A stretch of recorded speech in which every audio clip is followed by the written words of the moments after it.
आता वळूया आजच्या चर्चेच्या मुद्द्याकडे। मंडळी, गेल्या 15 दिवसात 195 लोकांचा बळी घेणाऱ्या 2 बॉम्बस्फोटांचे मोठे निकाल लागले। दोन्ही निकालातून सगळे आरोपी निर्दोष सुटले। 195 लोकांचा जीव गेला, अनेक जायबंदी झाले, पण दोषी कुणीच नाहीये। जर ते निर्दोष असतील तर मग ते सुटायलाच हवेत, पण बॉम्बस्फोटात जे मेले त्या कुटुंबियांना तुम्ही काय सांगणार आहात? बॉम्ब चालत लोकांमध्ये गेले का? बॉम्ब आपोआप फुटले का? नशीब बॉम्ब फुटला हे तरी सिद्ध झालं कोर्टात, नाहीतर बॉम्बही निर्दोष मुक्त झाले असते। मुंबई बॉम्बस्फोटात 189 निष्पाप मारले गेले। मालेगाव बॉम्बस्फोटात 6 जणांचा जीव गेला। त्या निष्पाप जीवांच्या न्यायाचं काय हो? गेल्या 16 वर्षात न्याय मिळेल या आशेवर या माणसांनी कितीतरी संघर्ष केला असेल, कोर्टाच्या कितीतरी चक्रा मारल्या असतील। जर पकडलेले आरोपी निर्दोष होते तर मग त्यांना वर्षानुवर्ष तुरुंगात का राहावं लागलं?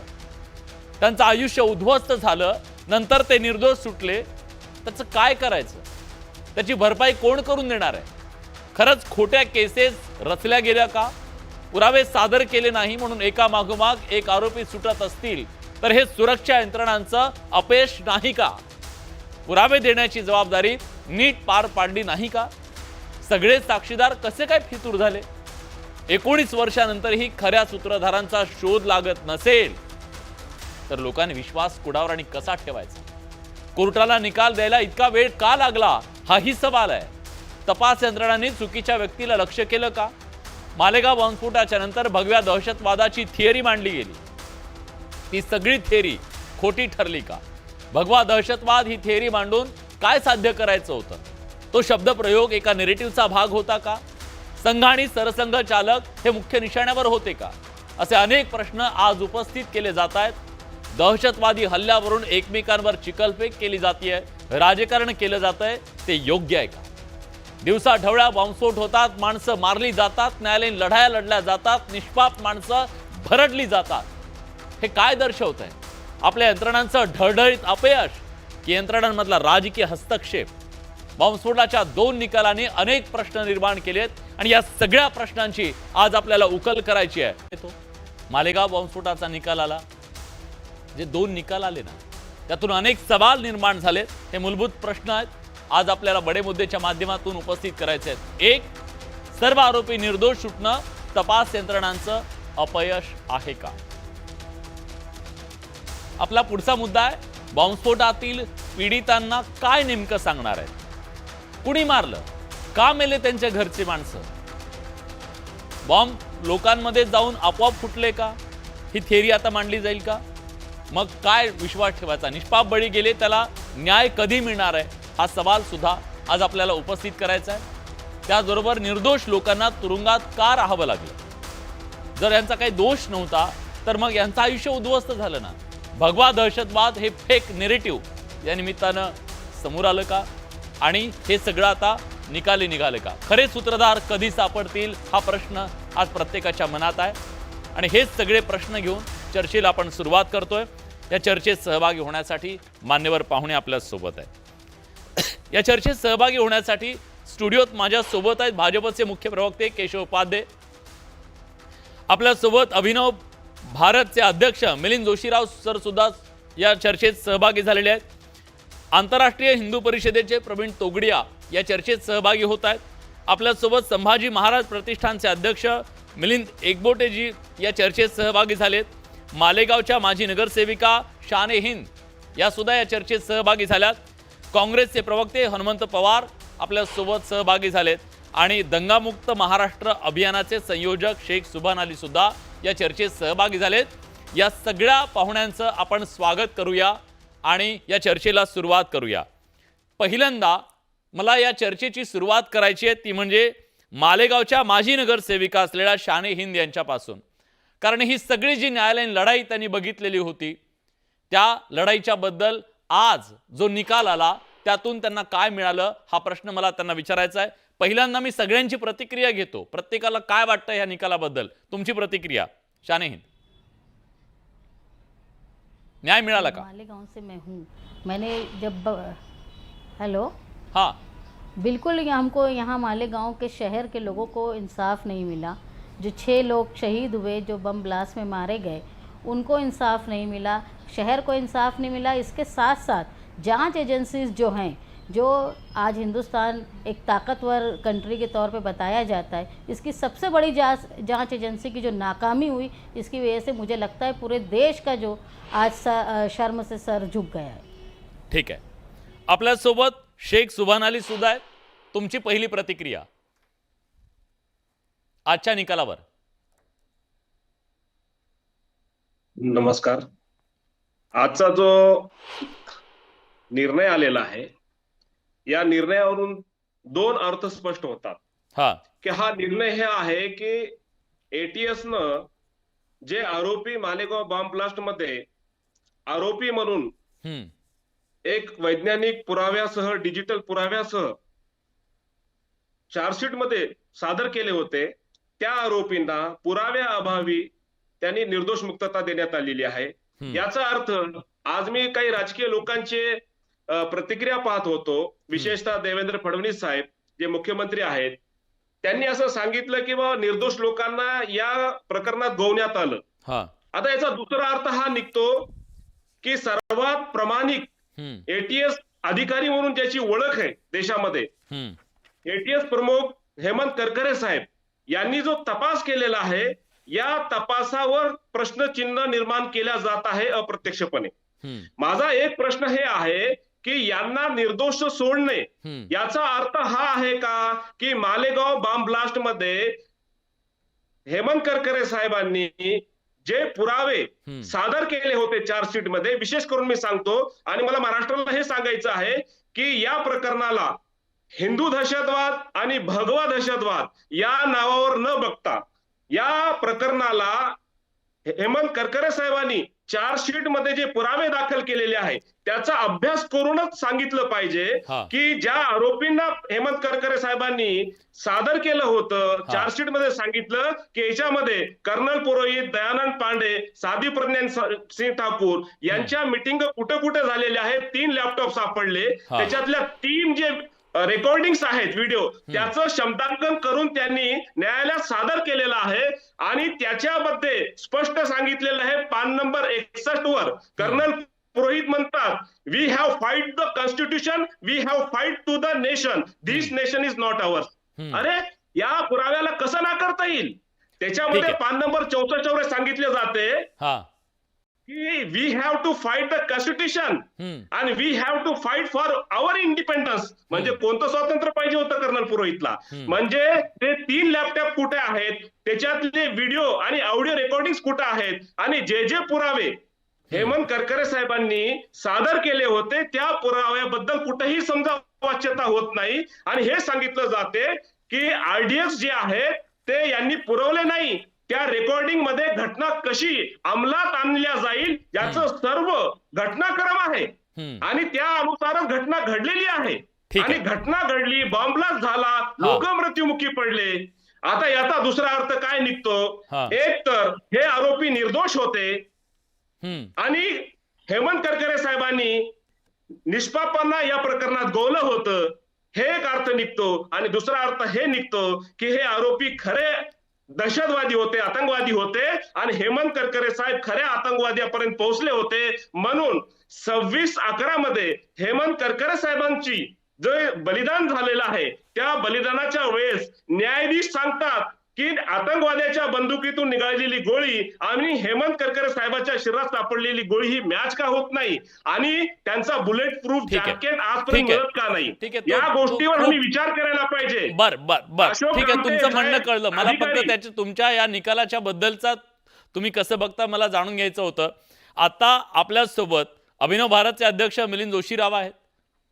मिलिंद सर, तुम्ही ही सगळी केस जी आहे ती लढली अनेक दिवस आणि आज तो निकालाचा क्षण आलेला आहे, निकाल हाती आलेला आहे आणि त्याच्यात आरोप झाले, अभिनव भारतवर अनेक आरोप झाले ह्या सगळ्या न्यायालयीन लढाईच्या दरम्यान. आज तुमची पहिली प्रतिक्रिया काय याबद्दलची? 2008 मध्ये दिवाळीच्या आदल्या दिवशी, लक्ष्मीपूजनाच्या आदल्या दिवशी आमची धरपकड झालेली होती. 2008 मधली दिवाळी आमची चुकली, त्यामुळे घरच्यांनी अतिशय टेन्शन मध्ये काढली. आम्ही तर कस्टडीमध्ये काढली, मी डिटेन्शन मध्ये होतो, इंटरोगेशन चालू होतं. तर आज आम्ही आता आमची दिवाळी साजरी करतोय. आम्हाला अत्यंत आनंद झालेला आहे की शेवटी न्याय झालेला आहे. बर. म्हणजे राजकारणी लोकांच्या भाषेत जर का सांगायचं झालं तर शिवराय, शाहू फुले, आंबेडकर यांच्या देशामधल्या संविधानाने स्थापित केलेल्या कोर्टाने आज आम्हाला निर्दोष मुक्त केलेलं आहे. बरं का, याच्यामध्ये पंच आहे, मुद्दामून वापरलाय मी तो पंच, पण ही सत्यता आहे की सगळे इन्व्हेस्टिगेटिंग ऑफिसर त्यांनी दिलेले पुरावे, आता एका साहेबांनी जे सांगितले व्हिडिओ होते, सीडी होते, त्याचे ट्रान्स्क्रिप्ट होते, हे सगळे न्यायालयाने तपासले, एनआयएनी सुद्धा ते त्यांच्या समोर ठेवलेले होते आणि हे सगळे पुरावे कोर्टाने अमान्य केलेले आहेत. खोटे पुरावे दिलेत एवढं सांगायचं फक्त बाकी राहिलेलं होतं कोर्ट, पण थोडक्यात निर्दोष त्यामुळे मुक्तता झालेली आहे. लोकांनी काहीही सांगावं की असं बोलणं झालं होतं, तसं बोलणं झालेलं होतं. आणि करकरे साहेब, मला बोलू द्या साहेब, तुम्ही बोलत असताना मी बोललो नव्हतो मध्ये. सुवनाली, मी येतो तुमच्याकडे. मला सुरुवातीला सगळ्यांचं एकदा मत जाणून घेऊ द्या, मी येतो सगळ्यांकडे. करकरे साहेबांच्या बाबतीत मला असं सांगायचं झालं की अनफॉर्च्युनेटली करकरे साहेबांना आमच्या केसवर काम करण्यासाठी अनफॉर्च्युनेटली 2च महिने मिळाले फक्त. आता जे साहेब सांगत होते की करकरे साहेबांनी पुरावे गोळा केले, दहशतवादी पकडले वगैरे वगैरे, तर करकरे साहेब अनफॉर्च्युनेटली 26/11च्या हल्ल्यामध्ये मारले गेले. इस्लामिक दहशतवादी पाकिस्तानातनं आले होते, त्यांच्या गोळीनी मारले गेले. साहेबांनी ही थिअरी कुठून आणली देव जाणे की मारलेली गोळी आणि शरीरात सापडलेली गोळी वेगळी वेगळी आहे. एनिवे, तो मुद्दा पूर्णपणे वेगळा आहे. पण करकरे साहेब फक्त 2 महिनेच फक्त या केसवर काम करू शकले. पुढे एटीएसचे इतर अधिकारी जे आहेत त्यांनी ही केस घेतली. 2011 नंतर एनआयए कडे ही गेली, त्यांनी परत रिइन्व्हेस्टिगेशन केलं. पण मला खात्री आहे की करकरे साहेब जर का शहीद झाले नसते 26/11ला, तर त्यांनी आम्हाला तेव्हाच सोडून दिलं असतं. त्यांनी आधीच डिक्लेअर करून टाकलं असतं की हे हिंदू जे आम्ही पकडलेले आहेत हे निर्दोष आहेत, आणि मग त्यांनी खरं इन्व्हेस्टिगेशन केलं असतं आणि खरे आरोपी पकडले असते. ठीक आहे. आता या सगळ्यामध्ये मिलिंद एकबोटेजी, एक थेरी सातत्याने मांडली गेली भगव्या दहशतवादाच्या संदर्भातली. आज या निकालाच्या नंतर भगवा दहशतवाद ही थेरी निकालात निघाली आहे का? 100% बरोबर आहे तो आपलं म्हणणं. कारण म्हणजे ही याच्या आधीच निकालात निघालेली आहे. जेव्हा साध्वी प्रज्ञा सिंग आणि समीर कुलकर्णी हे जामिनावर सुटले, कर्नल पुरोहित वगैरे, तेव्हाच ही थेरी निकालात निघालेली आहे. जेव्हा त्या लोकांनी निरनिराळ्या ठिकाणी आपलं मत मांडलं, आपले अनुभव सांगितले, त्यांना त्यांच्यावर झालेले अन्याय सांगितले, अत्याचार सांगितले, तेव्हाच लोकांनी ही थेरी नाकारलेली होती. आणि खरोखर हिंदू धर्म हा जगातला अतिशय वैशिष्ट्यपूर्ण असा धर्म आहे की ज्या धर्मामध्ये सर्व जगाच्या शांतीचा, उन्नतीचा विचार केला जातो. त्या धर्मावर लांछन लावण्याचं काम तत्कालीन राज्यकर्त्यांनी केलं. म्हणजे ज्ञानेश्वर महाराज जे भागवत धर्माचे प्रवर्तक होते, त्यांनी सांगितलं, जो जो वांछील तो ते लाहो प्राणी जात. म्हणजे इतक्या व्यापक प्रमाणात ज्या धर्माची भूमिका असते, अशा धर्मावर लांछन लावण्याचं काम या राज्यकर्त्यांनी केलेलं आहे. आणि हे कोणी केलं? कुठल्या राज्यकर्त्यांनी केलं? मिलिंद एकबोटेजी, स्पष्ट बोला, तुमचा आरोप कोणावरती आहे? कोणी केलं हे सगळं? राज्यकर्ते कोण? राज्यकर्ते बरेच राज्यकर्ते होऊन गेले 2008 पासून आजपर्यंत. त्यावेळेला चिदंबरम होते, शरद पवार होते, सुशील कुमार शिंदे होते. या सगळ्या लोकांनी लबाडी केलेली आहे. या सगळ्या लोकांनी जनतेला फसवलेलं आहे. आणि ही जी सगळी निर्दोष मंडळी आहेत, सज्जन मंडळी आहेत, या सगळ्या मंडळींना विनाकारण तुरुंगामध्ये त्यांनी 9 वर्ष काढलेली आहेत. हनुमंत पवार, समीर ठीक कुलकर्णी, आहे. हनुमंत पवारजी, माझा एक जवळ भगवा दहशतवाद ही टर्म थेरी आणली गेली आणि हिंदूंना दहशतवादी ठरवण्याचा प्रयत्न झाला, अशा प्रकारची मांडणी आता केली जाते. आणि आज ते सगळं निकालात निघालं. या सगळ्याला जे जबाबदार होते ते तत्कालीन सत्ताधारी म्हणजे तुम्ही होतात, काँग्रेस होती, अशा प्रकारचा आरोप आज दिवसभर केला जातोय. तुमचं याच्याबद्दलचं काय म्हणणं आहे? खरंच हा नेरेटिव्ह केला जात होता का भगवा दहशतवाद? विलासजी, कमी शब्दामध्ये जास्त भावार्थ मांडण्यासाठी गझलेचा आधार घेतला जातो. रात के लम्हात खुनी दास्ता लिखते हैं, रात के लम्हात खुनी दास्ता लिखते हैं, सुबह के अखबार में हालात बेहतर हो जाते हैं. बॉम्बस्फोट झाला, 100 निरपराध लोक जखमी झाली, 6 लोकांचा, निष्पाप लोकांचा बळी गेला, त्या सगळ्या बळी गेलेल्या लोकांचा एक भारतीय नागरिक म्हणून मी शर्मिंद आहे. माझी मान लाजेनं खाली जाते. त्यांना न्याय मिळवून देण्यामध्ये मी, माझा देश, माझ्या देशाची न्याय व्यवस्था, तपास यंत्रणा, राजकीय व्यवस्था आम्ही सगळे अपयशी ठरलेलो आहोत. कारण बॉम्बस्फोट झाला होता हे या पॅनलवर बसलेल्या एकानंही नाकारायची हिंमत दाखवायचं कारण नाही. आता दुसरा प्रश्न तुम्ही जो विचारला की भगवा दहशतवाद नेरेटिव्ह वगैरे, मी काँग्रेस पक्षाचा प्रवक्ता म्हणून बोलतो. आमचे माजी मुख्यमंत्री पृथ्वीराजजी चव्हाण साहेबांनी आज या निकालावर बोलताना भगवा दहशतवाद हा शब्द कुणीही वापरू नये. तो ज्ञानोबा तुकोबांचा भगवा ध्वज आहे, शिवबांचा भगवा ध्वज आहे, अन्यायाचा प्रतिकार करण्याचा भगवा ध्वज आहे. जे कोणी वापरत असतील त्यांनी वापरू नये. कळायला थोडा उशीर झाला का? माझं पूर्ण होऊ द्या. उशीर तर देवेंद्र फडणवीस साहेबांनी या तपासामध्ये केलेला आहे. एनआयएच्या हातामध्ये केस आल्यानंतर ज्यावेळेस एनआयएच्या वकील रोहिणी सालियन सांगत होत्या की माझ्यावर दबाव आणला जातोय, पुरावे बदलले जात आहेत, तिथपासून उशीरच झाला होता. आणि त्या उशिराचं पर्यवसन कशामध्ये झालं हे तुम्ही आज आम्ही सगळे पाहतोय. राहिला दहशतवादाचाच मुद्दा, तर आम्ही प्रदीप कुरुलकरला पाकिस्तानला माहिती देताना बघितलेली जी पिढी आहे हो. आम्ही ध्रुव सेक्शनाला पाकिस्तानला माहिती देतो म्हणून बघितलेली पिढी आहे. आमच्या आजोबांनी बघितलं नथुराम गोडसे नावाचा एक पहिला दहशतवादी या भारतातला जो गोळ्या घालत होता. त्यामुळे दहशतवादी अजमल कसाबला फासावर लटकवलेला माझा काँग्रेस पक्ष आहे. अफजल गुरुलाजी यांच्या काळामध्ये भाजपच्या सत्ता असताना संसदेवर हल्ला केला होता, त्याला फासावर लटकवलेले आम्ही माणसं आहोत. त्यामुळे हिंदू असो, मुसलमान असो, ख्रिश्चन असो, शीख असो, कोणी असो, जो या देशाच्या संविधानाच्या विरोधात बोलेल, निष्पाप नागरिकांचे जीव घेईल, दंगली पसरवेल, गोरक्षणाच्या नावाखाली, दलित उच्चवर्णीयाच्या नावाखाली, जो संविधानानं दिलेल्या न्यायालयानंच निर्णय दिला ना, हे आमचं कर्तव्य आहे. तुम्ही अफजल गुरुला वेळेवर फाशी दिली नाही म्हणून त्या ठिकाणी त्या ऑल इंडिया अँटी टेररिस्ट फ्रंटचा जो अध्यक्ष मनिंदरजी सिंग बिट्टा त्यांनी योग काँग्रेसचा राजीनामा दिला. माहिती का तुम्हाला? तुमचे सुशील कुमार शिंदे त्या अफजल गुरुला साहेब म्हणले, हे माहिती का तुम्हाला? यांना प्रतिष्ठा देण्याचं काम काँग्रेस पक्षाने वेळोवेळी केलेलं आहे. कशाला मला बोलायला दंगली तुम्ही पेटवल्या.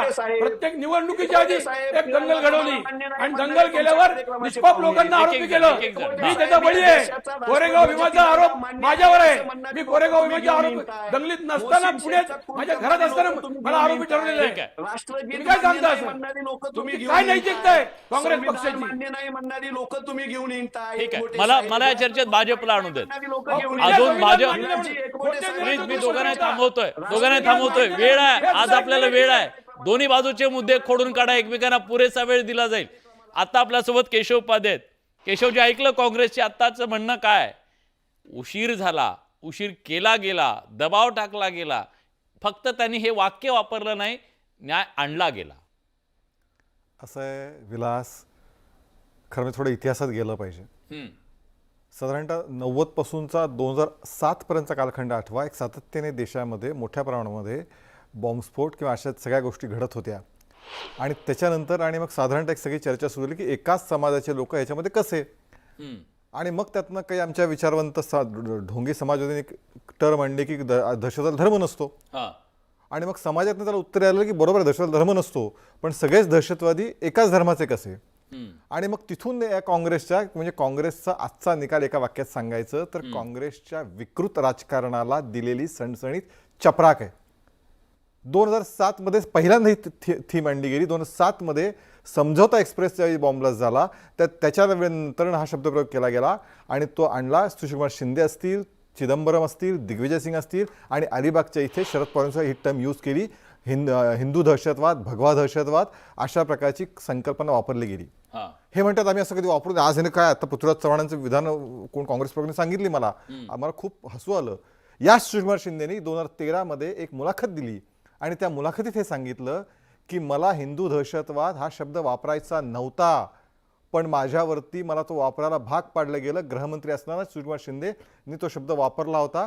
त्याच्यानंतर त्यांनी मुलाखत दिली, ती उपरती झाली नव्हती. आणि जे शिंदेसारख्या गृहमंत्र्याला ज्यावेळी सांगितलं जातं त्यावेळी ते वरिष्ठांकडनं आलेलं असतं. हे वरिष्ठ कोण होते काँग्रेसचे हे आज सांगायची गरज नाही. त्यामुळे 2008 2007 ला समझोता ब्लास्ट, 2007च्या समझोता ब्लास्टचा नंतर 2017 मध्ये त्यातला आरोपी पकडला गेला. त्यांनी सांगितलं की आम्हाला प्रशिक्षण सिमीचा तो होता, आम्हाला प्रशिक्षण पाकिस्तानने मिळालं, म्हणजे हिंदूंचा काही संबंध नव्हता. पण असीमानंदापासून अनेकांना त्यावेळी तुम्हाला आठवत असेल हे भगवा दहशतवादच्या नावाखाली अटक केली गेली होती, त्यांना वर्षानुवर्ष तुरुंगात डांबून ठेवलं होतं. हे काँग्रेसचं पाप आहे. 2008 बॉम्बस्फोट झाला का झाला, पण मुळामध्ये मतांच्या राजकारणात असलेल्या काँग्रेसला महाराष्ट्रात काँग्रेस सरकार, केंद्रात काँग्रेस सरकार, त्यांना या खटल्यामध्ये रस नव्हता. मुस्लिम निष्पाप, मुस्लिम मेलेत ह्याच्याबद्दल त्यांना देणं घेणं नव्हतं. त्यांना मतांचं राजकारण करायचं होतं काँग्रेसला. आणि या जगामध्ये सर्वात उत्तम असलेल्या हिंदू धर्माला बदनाम करण्याचं काम काँग्रेसने केलं आणि हिंदू दहशतवादी थिरी आणली. आणि म्हणून साध्वी प्रज्ञा सिंग, मला पूर्ण होऊ द्या, मी सगळं लॉजिकली प्रवीण तोगडे आपल्यासोबत जोडले गेलेले आहेत. मला फक्त त्यांची एक प्रतिक्रिया घेतो, कारण बराच वेळ झाला ते वेटिंगवर आहेत. ठीक आहे. प्रवीण तोगड़िया जी, स्वागत है आपका. यही कहना है हाँ, कि सत्यमेव जयते, सत्य का विजय हुआ है, हिंदुओं को न्याय मिला है और हिंदुओं को फंसाने का षड्यंत्र पूर्णतः विफल हो रहा है. मैं धन्यवाद करता हूं न्यायालय अधिवक्ता को. फिर से सत्यमेव जयते, सत्यमेव जयते. लेकिन क्या इंसाफ हुआ?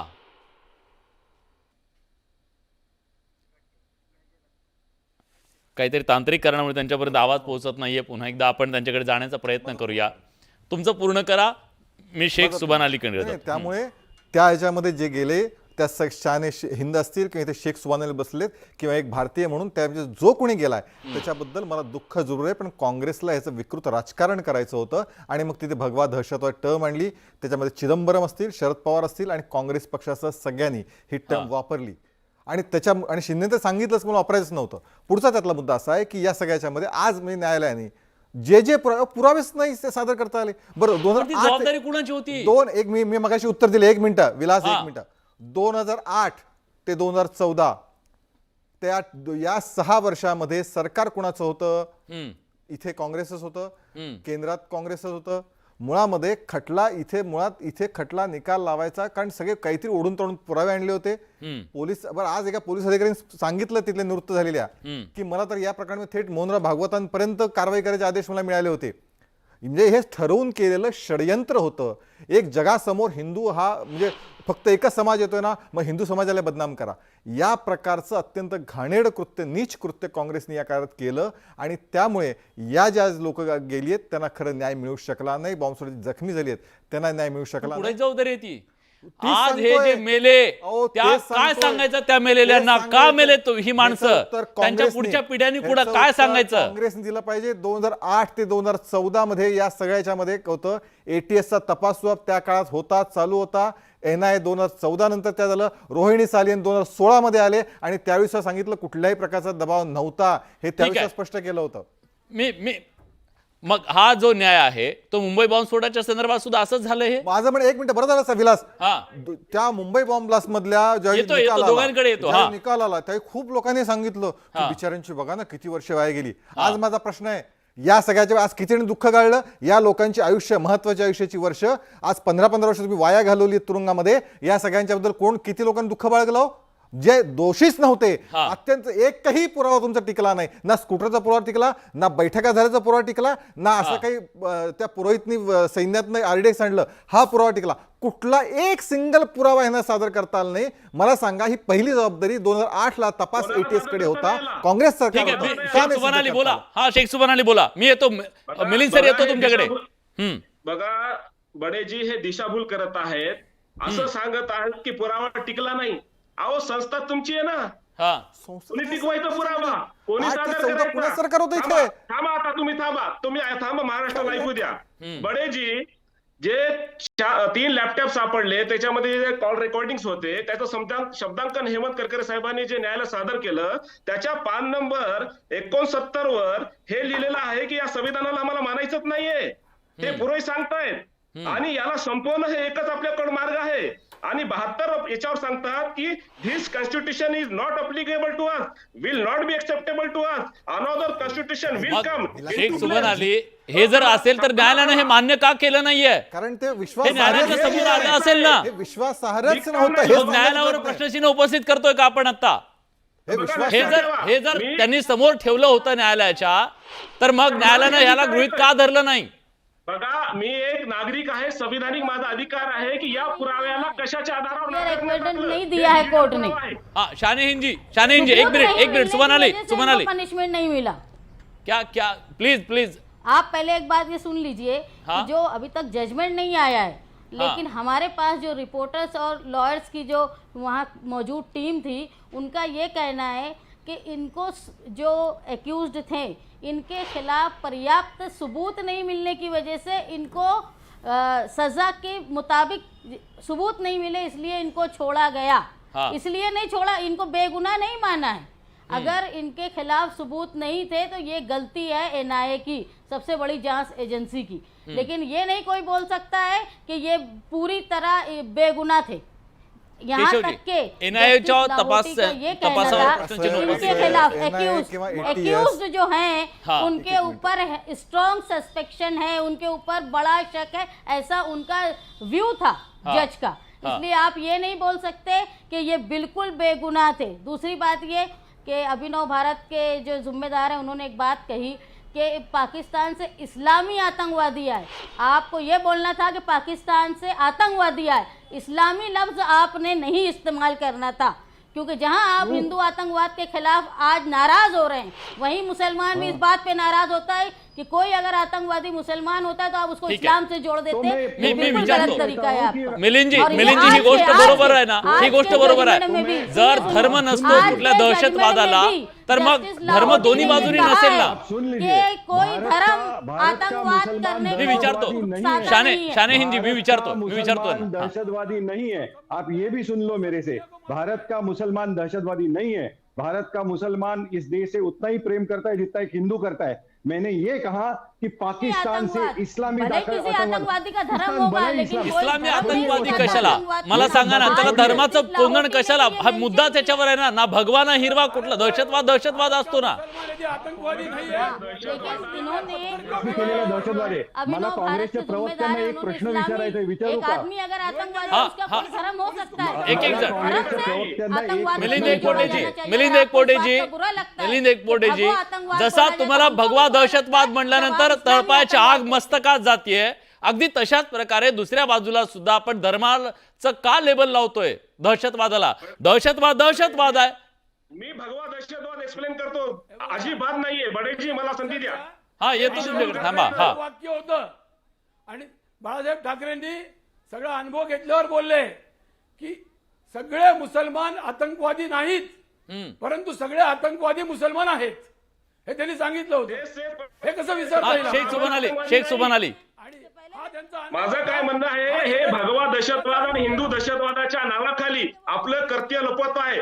बघा बडेजी, मी शास्त्राचा अभ्यासक आहे, इतिहासाचा अभ्यासक आहे। हिंदू धर्मामध्ये, सनातन धर्मामध्ये 4 वर्ण आहेत, 3000 जाती आहेत, 25,000 उपजाती आहेत। या आतंकवाद्यांची जात आहे, रमेश उपाध्याय असतील आणि हे कर्नल पुरोहित असतील, दयानंद पांडे असतील, हे एका वर्णाचे आहे। तुम्ही याच्यामध्ये आणि दहशतवाद विचार करायचा आणि वंजारी भगवा दहशतवाद आम्हाला कोणीही नाही, यांना विनाकारण हिंदू समाज याच्यामध्ये नाही, एका वर्णाचे लोक आहेत। आणि ते स्पष्ट सांगतायत की मनुस्मृतीवर आधारित राष्ट्र निर्माण करण्यासाठी आम्हाला हे बॉम्ब कशाच्या आधारे बोलताय? तर त्याने काहीतरी पुरावे सादर केलेत म्हणे, आणि कुठले पुरावे? मग ते टिकले का नाही?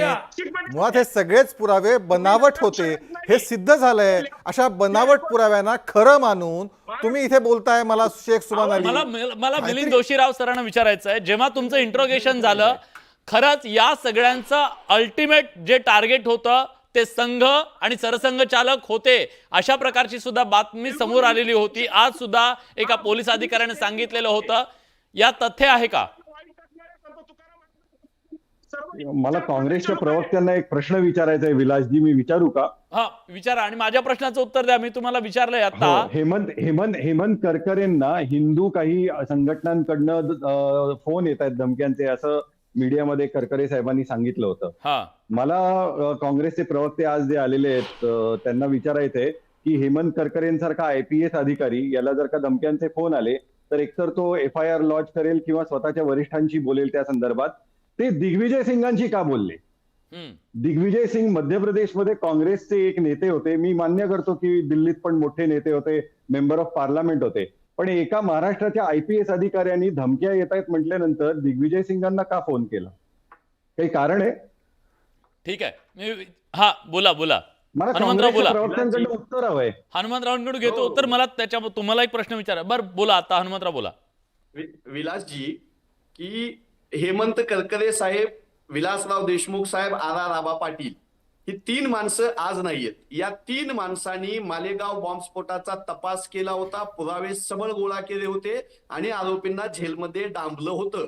NIA आल्यानंतर या तपासामध्ये, अगोदर ATS तपास करत होतं महाराष्ट्राचं, NIA कडे तपास आला आणि केंद्रातलं सरकार बदलल्यानंतर स्पष्टपणे रोहिणी साली यांनी सांगितलं की माझ्यावर दबाव आणला. महाराष्ट्राचं आताचं भारतीय जनता पक्ष आणि आताचं सरकार मध्ये बोलू नका, दहशतवाद करायचा नाही. माझं ऐकून घ्या केशवजी, तुम्ही हनुमंतराव फॅक्च्युअली चेक करा रोहिणी सालियनकडे त्या तारखेला तपास आर्ग्युमेंट नव्हतं. एक फॅक्च्युअली चेक करा, त्यांचं ऐकूया मग आपण बोलूया. पायाखालची वाळू सरकते, ऐकून घ्यायची क्षमता ठेवा. ऐकून घ्या, खोटं बोलू नका, फॅक्च्युअल बोला. स्टुडिओ चालणार नाही. माझं कंप्लीट होऊ द्या. तुमचं मला मान्य नव्हतं, मी कंप्लीट होऊ दिलं. एकबोटेंचं मान्य नव्हतं, कंप्लीट होऊ दिलं. ऐकायची क्षमता आमच्याकडून शिका. कमी आपल्याकडे. क्षमता ठेवा. माझं होऊ द्या. माझं उत्तर संपलं नाही विलासजी. स्वर्गीय विलासरावजी देशमुख साहेब, स्वर्गीय RR आबा पाटील साहेब आणि स्वर्गीय हेमंत करकरे साहेबांनी या आरोपींना पकडलं होतं, पुरावे गोळा करते आणि हे फासावर लटकवण्या इतपत सबळ पुरावे होते. NIA आल्यानंतर, केंद्र सरकार बदलल्यानंतर आताचे गृहमंत्री अमित शहा साहेबांच्या दबावाखाली पुरावे बदलले गेले, सबळ पुरावे दिले गेले नाहीत. रोहिणी साली यांनी आजही सांगितलं, रोहिणी साली यांनी म्हणले पुन्हा नकारलं. आज रोहिणी साली यांनी सांगितलेलं आहे. त्यामुळे या खटल्यामध्ये सरकार बदलल्यानंतर, हे भाजपाच्या सरकारचा दुटप्पीपणा एका सेकंदात संपवतो. ज्यावेळेस मुंबई बॉम्बस्फोटाचा निकाल लागला त्यावेळेस हेच देवेंद्रजी महाराष्ट्राचे मुख्यमंत्री आणि भारतीय जनता पक्ष म्हणत होता आम्ही सुप्रीम कोर्टामध्ये न्याय मागणार. आणि आता हे गुलाल उधळत आहेत. एका आरोपीला तुम्ही गुलाल उधळताय, एका आरोपीसाठी तुम्ही रडून सुप्रीम कोर्टामध्ये जायची भाषा करताय. सरकारसाठी दहशतवादी असले पाहिजे. बॉम्बस्फोटातले हिंदू मरो मुस्लिम मरो, ते भारताचे नागरिक म्हणून सरकारनं कटिबद्ध असलं पाहिजे. पण हे जात आणि धर्मावर दहशतवाद भारतीय जनता पक्ष बघतो. अतिशय महत्वाचा मुद्दा तुम्ही मांडला. मी केशवजींना विचारतो, केशवजी, या प्रकरणात तुम्ही सुप्रीम कोर्टात जाणार, दाद मागणार का? एक. आणि दुसरं, जसं तुम्ही मुंबई बॉम्बस्फोटातल्या प्रकरणात सुप्रीम कोर्टात जाताय. नाही, असं आहे की याबद्दलचा निर्णय जो आहे तो सरकार करेल. त्यामध्ये सरकार जो काही निर्णय घेईल त्यामुळे मी सरकारच्या वतीने त्यात विधान काहीच करू शकत नाही. एक त्यातलं आहे. पण या सगळ्या याच्यामध्ये जी थिअरी वर्षानुवर्ष राबवण्याचा प्रयत्न झाला आणि मी मुद्द्यासहित सांगितलं, ज्या रोहिणी सालियनचा उल्लेख वारंवार येतोय त्या ह्याच्यामध्ये रोहिणी सालियन त्या सगळ्या पिरियडमध्ये कुठेही हिअरिंगला नव्हत्या. त्यामुळे दबावाची मुळात ही थिअरीच खोटी. त्यामुळे मुळात हा विषयच इथे येत नाही. माझं म्हणणं एवढंच, हनुमंतरावांनी वाटेल तर सांगा, आमचं काही म्हणणं नाही त्यामध्ये. ते काँग्रेसच्या बैठकीत या प्रकरणात सुप्रीम कोर्टात दाद मागितली, त्या प्रकरणात मागितली तर मेसेज काय? नाही, मेसेज सवालच येत नाही. जिथे जिथे दहशतवादी हल्ला झालाय तिथे दहशतवादी घटना आहे, ती तपास झालाच पाहिजे. इथं मुळातच काही नाहीये. इथं पूर्ण एक पुरावा 8 ते 14 दोन्हीकडे सरकार होती, त्याचं उत्तरच देत नाही. 8 ते 14 मध्ये असं का कॉन्क्रीट यांना काम नाही करता आलं? इतकी इफिशियंट सरकार आहे, इतकं त्यांना काळजी होती. कारण यांना मुस्लिम समाजातले निर्दोष लोक मारले गेलेत ह्याच्याबद्दल काँग्रेसला काही देणं घेणं नव्हतं. त्यांना एक या देशामध्ये आता असं आहे की त्याच्यानंतर पोलीस तपास करतील, ते तपास यंत्रणेचं काम आहे. पण मुळामध्ये या सगळ्या प्रकारामध्ये खोटा प्रचार, खोटं नॅरेटिव्ह, खोटी कथा, पूर्णपणे खोटी कथा रचून एक विशिष्ट पद्धतीने म्हणून मी सांगितलं, फक्त मी एका घटनेचा उल्लेख नाही केला, मी असिमानंदापासून सुरुवात केली आणि कशा पद्धतीने साधारण हल्ले होत असताना एक हिंदू समाजामध्ये सुद्धा अशा घटना घडतात, हिंदू समाज लोक सुद्धा असे दहशतवादी आहेत हे भासवण्याचा प्रयत्न काँग्रेसने केला आणि तो प्रयत्न मोडून काढला गेला. हे त्याचं आजचं उत्तर आहे. ठीक आहे, त्यामुळे तो विषय सुबनाली बोला. येतो मिलिंद एकबोटेजी, येतो तुमच्याकडे. हे वारंवार जे हिंदू समाज, हिंदू दहशतवाद आणि भगवा दहशतवाद ही जे संज्ञा वापरतायत ना, हे स्वतःला लपवण्यासाठी करतायत. रमेश उपाध्याय पासून, कुलकर्णी पासून आणि हे जेवढे आहेत दयानंद पांडे, हे एका वर्णाचे आहेत. विनाकारण या 6000 जातीच्या आमच्या बहुजन समाजाला, हिंदूला आणि भगव्या झेंड्याला तुम्ही बदनाम करू नका. त्यांनी स्पष्ट सांगितलेलं आहे, मनुस्मृतीवर आधारित राष्ट्र निर्माण करण्यासाठी खोटे पुरावे सादर केले, त्या पुराव्याला गृहीत धरून तुम्ही काय बोलता इथे? विलास, ही कुठली पद्धत आहे? जे बनावट पुरावे सिद्ध झाले त्या पुराव्यांना, बनावट पुराव्यांना हे खरे पकडतायत आणि त्याच्यावरती ते खरं धरून बोलतायत. ही कुठली पद्धत आहे? मुळामध्ये असं आहे की हिंदू दहशत शब्द आम्ही आणला नाही, हा आणला काँग्रेसनी, हा आणला सुशीलकुमार शिंदेनी, हा शब्द आणला शरद पवार यांनी, हा शब्द आणला तो चिदंबरम यांनी. त्यामुळे आम्ही आणला नाही. हिंदू दहशतवाद, भगवा दहशतवाद हा शब्द आणला काँग्रेसनी. केशवजी, आपण क्षणभर असं मान्य करूया, मान्य करूया. आपण कोण मान्य करणार आहे? मानूया आपण असं की समजा ते बनावट पुरावे होते, मग कोर्टानं सांगायला हवं होतं बनावट पुरावे सादर करणारे किंवा बनवणाऱ्यांवर गुन्हे दाखल करा. त्यांच्यावरती गुन्हे दाखल व्हायला पाहिजेत ना. मग एनआयए कोर्टामध्ये यापूर्वीच या सगळे पुरावे खोटे एनआयए कोर्टामध्ये झालं, नंबर 1. नंबर 2, आज सुद्धा मालेगाव कोर्टामध्ये एनआयए मध्ये अनेक सिरियस म्हणून तर त्यांना बेल मिळाले, एनआयएच्या कोर्टात तर झालंच झालं. दुसरं असं आहे की या ठिकाणी सुद्धा आता सुद्धा मालेगावच्या सुद्धा पोलीस एकही पुरावा त्यांनी टिकवता आला नाही. मुळात सगळं फॅब्रिकेटेड होतं. एक तरी पुरावा त्यांना सिद्ध करायचा पाहिजे होता. हे तर ही वस्तुस्थिती ना. माझं म्हणणं, हे बनावट पुरावे जे आहेत ते पुरावे खरे होते. असं बरं हिंदू दहशतवाद शब्द मी आणलाच नाही. कोर्टानं असं सांगितलं की तुम्ही पुरेसे पुरावे देऊ शकला नाही. बरोबर ना. शेवटी असं आहे की तुम्हाला चासी नंबर तो तुम्हाला सिद्ध करता आला नाही स्कूटरचा. हे 2008ला ज्या पोलिसांनी तपास केला त्याच्यात सुद्धा त्या पोलिसांवरती प्रचंड दबाव होता. त्या पोलिसांवर काँग्रेसच्या सरकारचा प्रचंड दबाव होता की हिंदू दहशतवाद सिद्ध करण्यासाठी प्रयत्न झाले पाहिजेत.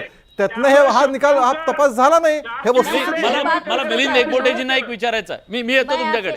मिलिंद एकबोटेजी, मैं आपसे एक बात पूछना चाहती हूँ प्लीज. कि अगर सारे पुरावे जो थे, आप सुनिए, अगर सारे पुरावे जो आप कह रहे हैं कि सारे पुरावे बनावट बनाए गए थे, मैं नहीं था, मैं नहीं, कोर्ट कह रहा है, तो इसके बाद भी कोर्ट ने, जस्टिस लाहौटी ने ये क्यों कहा कि मुझको ये लगता है, जो मैं मीडिया रिपोर्ट के हिसाब से बोल रही हूँ, कि इसमें स्ट्रॉन्ग सस्पेक्टेड ये एक्यूज्ड थे, लेकिन एनआईए ने इनके खिलाफ सबूत जमा नहीं कर पाए इतना कि ये पनिशमेंट हो पाए? ऐसा क्यों कहा? अगर पूरे फैब्रिकेटेड थे तो इनको बेगुनाह क्यों नहीं छोड़ दिया? ये क्यों कहा कि सबूत नहीं मिलने की वजह से इनको छोड़ा जा रहा है? अगर पूरे कोर्ट ने ये माना था कि सारे पुरावे फैब्रिकेटेड है तो ये बेगुनाह क्यों नहीं छूटे? ये आप जो बोल रहे हैं ये गलत बात है. सिर्फ ये है कि सबूत एक मुद्दा आहे. बाकीचं राजकारण सोडा. राजकीय स्कोर सेट करण्यासाठी जे राजकारण केलं गेलं ते सगळं बाजूला ठेवा. 6 लोकांचा जीव तरी गेला हे तर कुणाला अमान्य करता येणार नाही ना. इथं अनेक लोक जायबंदी झाली. ती माणसं न्यायासाठी भीक मागतायत ना, त्यांना न्याय मिळायला हवा की नको, त्याच्याबद्दल तुम्ही बोलणार की नाहीये?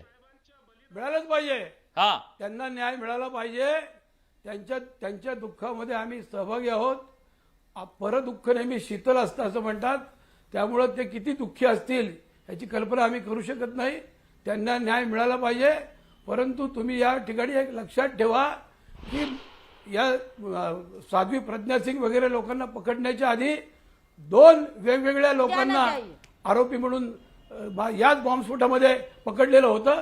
हे पण तुम्ही लक्षात ठेवा. तुम्ही या लोकांवर जे आरोप ठेवलेले आहेत हे खोटे होते आणि याच्यामध्ये हिंदू दहशतवादी हे नेरेटिव्ह सेट करण्यासाठी यांना बळीचा बकरा केला. हे लक्षात घ्या. समीर कुलकर्णी हा जो आरोपी आहे, या समीर कुलकर्णीने जेलमध्ये 27 वेळा रक्तदान केलेलं आहे. तो किती सेवाभावी माणूस आहे. असा माणूस आरोपी असू शकतो का? हनुमानजी, ब्लास्ट में तत्कालीन सत्ताधाऱ्यांनी सुद्धा कुठेतरी पॉलिटिकल स्कोर सेट करण्यासाठी या प्रकरणाचा वापर केला का? जर समजा आज हे निर्दोष सुटत असतील तर इतकी वर्ष जेलमध्ये या सगळ्यांना चढवण्याचं पाप पण लागू शकतं ना कुणाला? विलासजी, हाच कळीचा मुद्दा आहे की 2008 पासून 14 पर्यंत इतके स्ट्रॉंग एव्हिडन्स कोर्टाच्या समोर होते. त्या एव्हिडन्सच्या आधारे तर ही सगळी लोक जेलमध्ये होती. ते काय फक्त संशयित म्हणून जेलमध्ये नव्हती. स्ट्रॉंग पुरावे होते. यांच्या बैठका इंदोरमध्ये झालेल्या, फैजाबादमध्ये यांच्या बैठका झालेल्या, ह्याचे व्हिडिओ रेकॉर्डिंग, फोनचे एकामेकाला झालेले रेकॉर्डिंग आणि RDX कुठून आणलं कर्नल पुरोहितनं, हे सगळे पुरावे मजबूत होते म्हणून हे जेलमध्ये होते. ते पुरावे समोर कोर्टाच्या आले नाहीत असा आमचा थेट आरोप आहे. आणि ते कोर्टाच्या आजच्या आदेशामध्ये सिद्ध होतं की मजबूत पुरावे समोर आले नाहीत, येऊ दिले नाहीत असं रोहिणी साली यांनी सांगितलं. NIAच्या कोणत्या ऑफिसरनं दबाव आणला याच्या बातम्या समोर आलेल्या आहेत. साधं म्हणणं आहे, दहशतवादाला धर्माच्या नावावर भारतीय जनता पक्ष या देशात दुपळी पसरवतोय. त्याचं कारण मुंबई बॉम्बस्फोटाला वेगळा निकाल आरोपींना, मालेगावच्या आरोपींना वेगळा निकाल. हे सरकार म्हणून, शासन म्हणून संविधानावर शपथ घेतलेल्या मुख्यमंत्र्यांना, राज्य सरकारला शोभत नाही. अगदी एक गोष्ट मात्र खरी आहे, आरोप प्रत्यारोप गेली अनेक दशकं सुरू आहेत. खरं तर 2 दशकांचा हा सगळा न्यायालयीन लढा.